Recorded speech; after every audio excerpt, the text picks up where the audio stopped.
And you're watching The Never Show, where we hate that coppa thing, but we do what we gotta do to get you a movie review.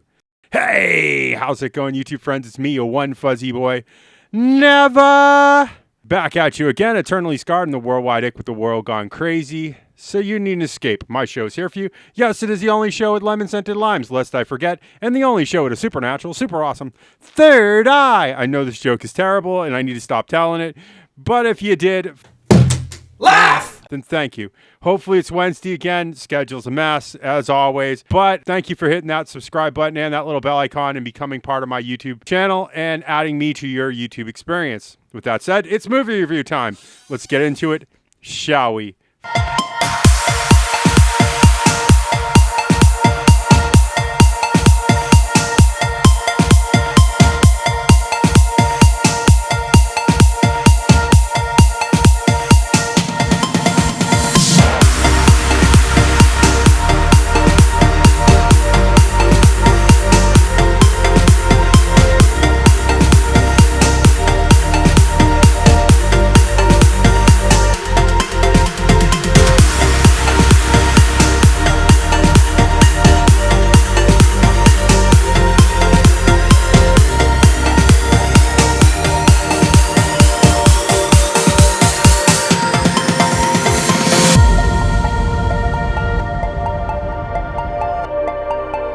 In today's movie is Fantastic Beasts: The Secrets of Dumbledore. It is a PG-13 movie. It is 2 hours and 22 minutes. For some reason, a lot of films are that way now. It's from director David Yates. Writers are J.K. Rowling and Steve Kloves. Steve Kloves has done previous Harry Potter films. Deal with than that. Jude Law as Albus Dumbledore. Love him.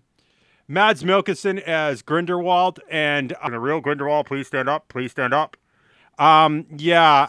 First scene didn't make any sense because Mads Mikkelsen and Johnny Depp kind of did in different versions of Grindelwald, and it just, I had a hard time following that.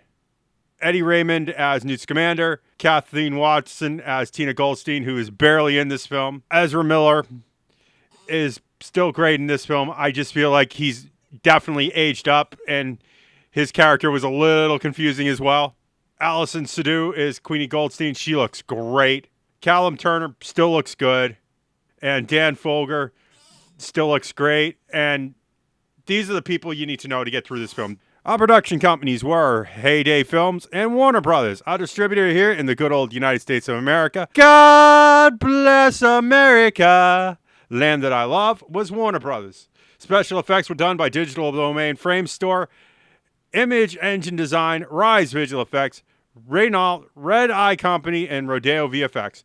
A lot of good names there who've done a lot of really good digital and regular effects. And I think that's what makes this movie good. That said, my thoughts on the film. B-plots do not really pay off.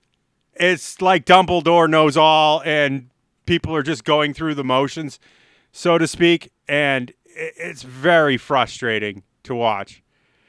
It's very long, and, you know, everybody sells it. I mean, Eddie Raymond and Jude Law and Ezra Miller and all the people who are involved in this acted their faces off, but there's a lot of B-plot characters here who just, you kind of question, why were they introduced? What do they mean? And everything. And I feel like this is J.K. Rowling writing a story and not giving us the full, with a book, you can write out, 15 pages of, the room looked like this and the tapestries on the wall look like this and blah, blah, blah, blah, blah, blah, blah, blah, blah, blah.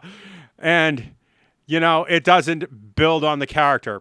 Also, Mads Mikkelsen as Gilderoy Grindelwald. Big change in character here.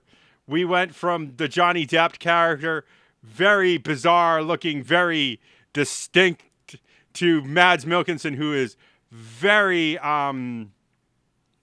bland. And it feels like there is a lot of go nowhere in this film. And that's bad. And sequelitis, of course, which I think J.K. Rowling needs to go back to writing books full time. I feel like that is really where her talent lies. And then they need to have people like script doctor this stuff out a little bit so that people can do a better thing. It's better than the last one, but it's long and drawn out.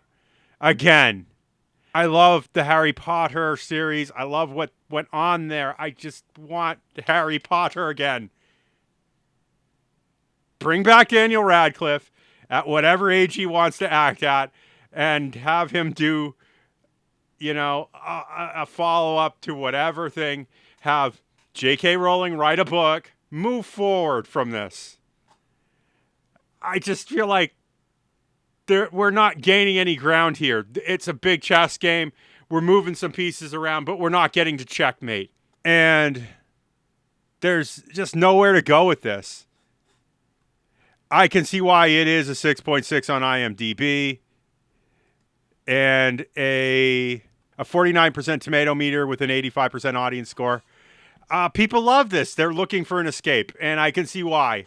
This is a 2 hour and 22 plus minute escape for the mind, but it's like grunge rock, man. It's sad, and sometimes it's just too slow, and I have to admit I ADD'd. I was playing Candy Crush on my phone, and I had to rewatch this 2 hour and 22 minute sleeping pill. So I can't wait to see what CinemaSins thinks. I leave this in their very, very capable hands. I'm sure many more jokes will be had there. I definitely see this as a TV watch, and I have every damn thing that comes out on DVD for Harry Potter and the Harry Potter collective universe. So, yeah, I think I'll get this. But like I've said before, low priority in the Walmart movie dumpster where it's $5.99 Prime every day of the week. I don't care what J.K. Rowling has to say on this. And the whole Dumbledore being gay thing wasn't even a big selling point for me. It seems like there was more of a friendship than it was that. So, with that said, I feel like this is as much justice as I'm going to give this film. With that said, if you like what you see in here, make sure you hit that like button. Likes and views are how YouTube works now. It's not the way I like it. It's just the way it is. Remember, all comments are 100% guaranteed response. I love your comments. I just wish you guys would comment on YouTube because a lot of it's coming from Reddit right now. But thank you for that. They are the highlight of my day. They help me be a better me at what I'm doing. I have to ask. I have an Amazon. I have a Patreon. It is not without your support that keeps this channel afloat. You guys basically pay for everything that I need. Thank you for your support so far, and thank you for supporting my American dream. And with all that said, for a final time, if you want to see more of this nonsense, make sure you hit that subscribe button and that little bell icon. Ring-a-ding-ding. And I will see you all in the next movie review. Bye!